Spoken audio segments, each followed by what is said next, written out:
Você lembra o que estava fazendo na noite do dia 1º de dezembro de 2020? Do dia 30 para o dia 1º. 5 anos depois, Criciúma ainda tenta compreender a madrugada em que a cidade foi sitiada por uma quadrilha fortemente armada. Foram explosões, reféns, troca de tiros e mais de 100 milhões de reais levados da tesouraria do Banco do Brasil. Hoje, nossa equipe reconstrói um pouco daquela história e mostra o que mudou desde então e o que ainda não cicatrizou. Era pouco antes da meia-noite, quando o silêncio de uma segunda-feira foi interrompido. Um caminhão incendiado lançado contra o 9º Batalhão da Polícia Militar, centenas de disparos contra a fachada do quartel.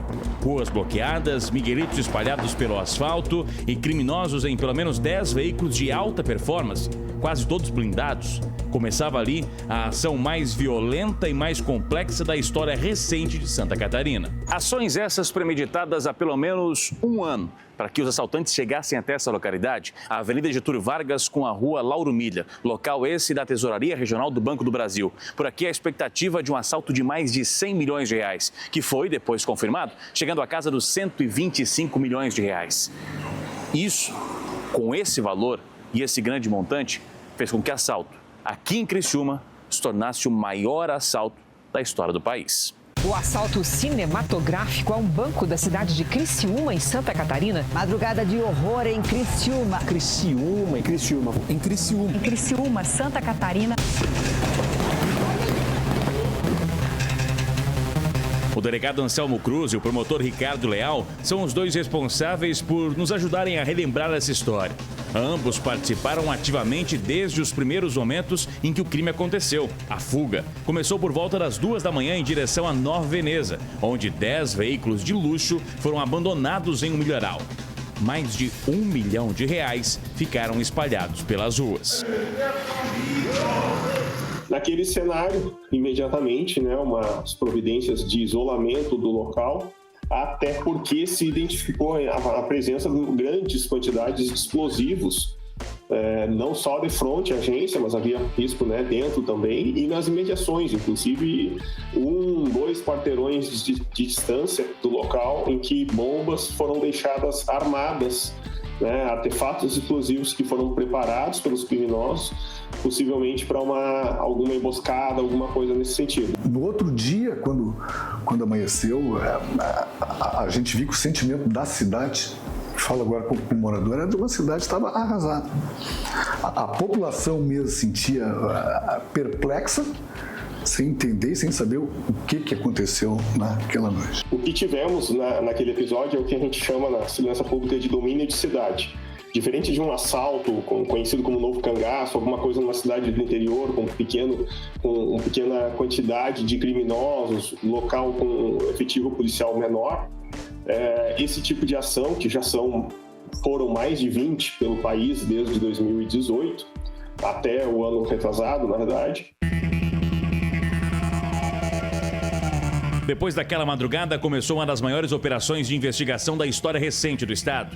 A Polícia Civil analisou centenas de horas de imagens, confrontou dados de perícia, recuperou veículos abandonados em Nova Veneza, rastreou armas e cruzou informações com forças de segurança do Rio Grande do Sul, Paraná e São Paulo.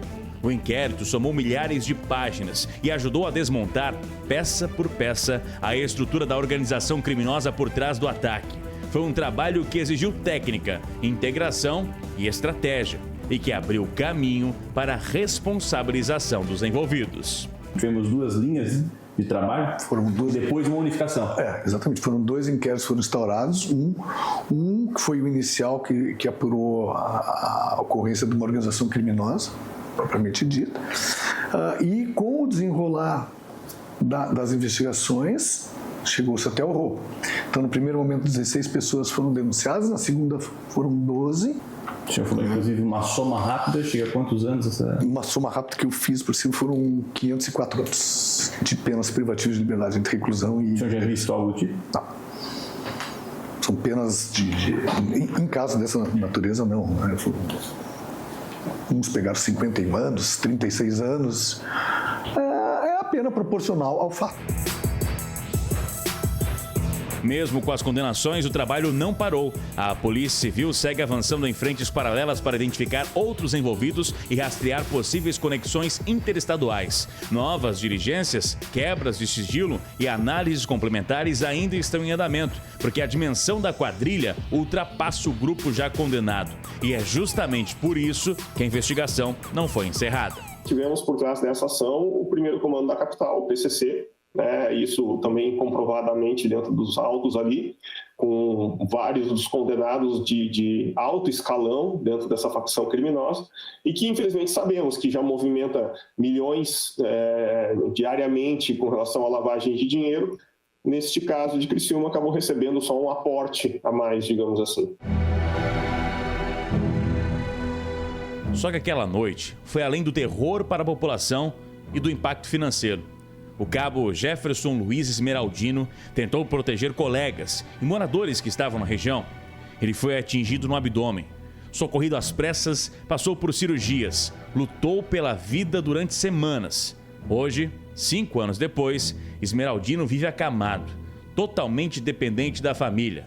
Uma vítima que carrega as marcas mais profundas daquela madrugada, que é na história dele, e Criciúma entende que aquele crime não terminou no amanhecer do dia 1º de dezembro. Ele é um paciente bem grave, ele é um paciente que agora ele está bem, mas daqui a pouco a meia hora ele já desatura, a gente já tem que sair correndo e levar para o hospital, que ele apresenta assim, de uma hora para outra ele já começa a ficar cianótico, a gente tem que levar.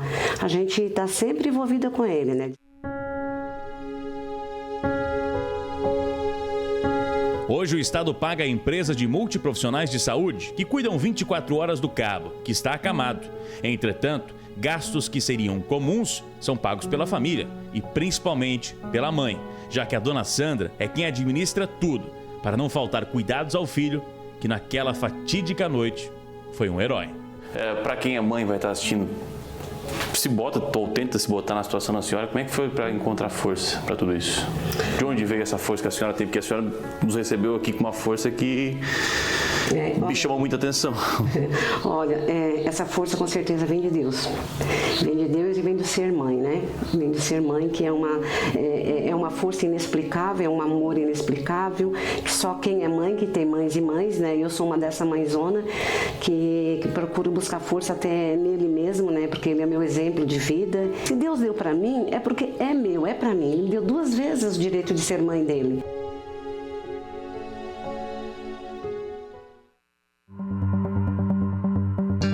Uma dúvida sempre paira sobre os valores roubados. Afinal, esses 125 milhões foram recuperados? A saída e o destino do dinheiro, né, já tinham sido muito bem tratados, planejados. Diferente do que a gente às vezes imagina, que os criminosos vão todos para uma casa, lá vão dividir o dinheiro e daí vai sair cada um com a sua parte. Não é assim que acontece. A gente está falando de uma organização criminosa, uma empreitada criminosa com funções previamente estabelecidas, com compartimentação das informações. Infelizmente não se tem a notícia do paradeiro desse dinheiro. Foram 130 milhões que foram roubados.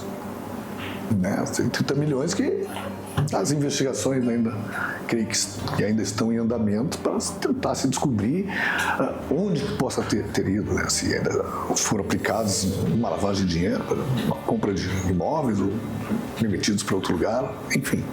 Aí compete da autoridade policial, né, a continuação dessas investigações. 5 anos depois, Criciúma ainda carrega marcas daquela madrugada. Ficaram as lembranças, as condenações e as mudanças na segurança. E ficou, acima de tudo, a história de um policial que arriscou a própria vida. Um lembrete de que, quando a violência organizada avança, toda uma cidade paga o preço. Uma noite que ficou marcada, cicatrizada na vida de Criciúma, dos criciumenses. Se fala dos valores, que até hoje não se sabe o destino desse dinheiro.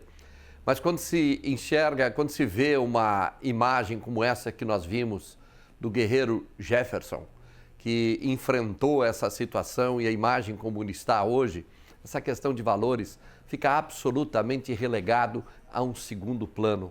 Não é de hoje que a bandidagem tem cometido esse tipo de assalto, esse tipo de atitude no Brasil afora. Criciúma foi vítima também de uma dessas ações.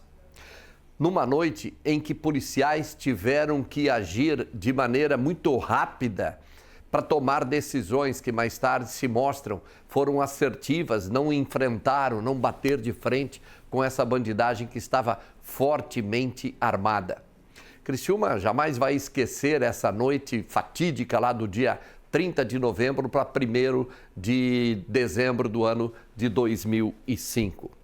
Deixa eu fazer um registro aqui também, que já assisti várias manifestações, várias reportagens, mas o Siglitz, com toda a equipe, consegue passar para a gente de uma maneira muito especial, inclusive mexendo com a nossa sensibilidade, que é necessário, sim, para que a gente continue tendo essa indignação com esse tipo de ação que, infelizmente, continua existindo. Criciúma tem uma ferida aberta que jamais vai cicatrizar.